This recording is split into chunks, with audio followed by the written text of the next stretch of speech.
প্রত্যেকটা মানুষের জীবনে একটা স্মরণীয় দিন থাকে, যার জন্মদিন। তো জন্মদিন উপলক্ষে আজকে আমার এখানে অনেক শুভাকাঙ্ক্ষী এসেছে। আমার মিডিয়া পার্সনরা এসেছে, আমার শিল্পী সমিতির মেম্বার্সরা এসেছে, আমার আত্মীয় স্বজনরা এসেছে, বন্ধুবান্ধবরা এসেছে, এবং আমি মনে হয় যে যাকে ইনভাইট করেছি সবাই এসেছে। আসলে এত মানুষের ভালোবাসায় আমি মুগ্ধ, আমি আসলে আপ্লুত। আমি কথা বলার ভাষা হারিয়ে ফেলছি, কারণ আপনারা ইতিমধ্যে দেখেছেন যে কী পরিমাণ সমাগম, লোকের সমাগম, সবাই যে আমাকে এত ভালোবাসে, আসলে আমি সেটা কল্পনারও বাইরে ছিল।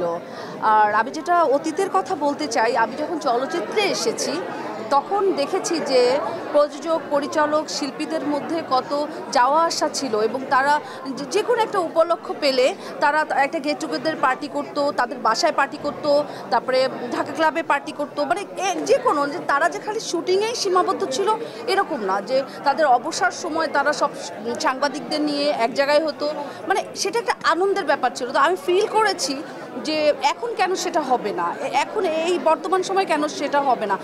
ওই চিন্তাধারা থেকে আজকের এই উদ্যোগ, আমি মনে হয় আজকে আমি সফল হয়েছি।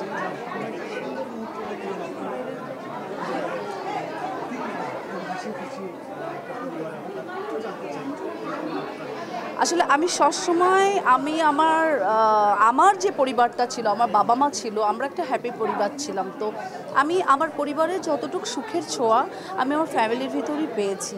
তো আমি সবসময় আমার চিন্তাধারা, আমি যেখানেই যা কিছুই করি না কেন, আমার শেকড় আমার পরিবার।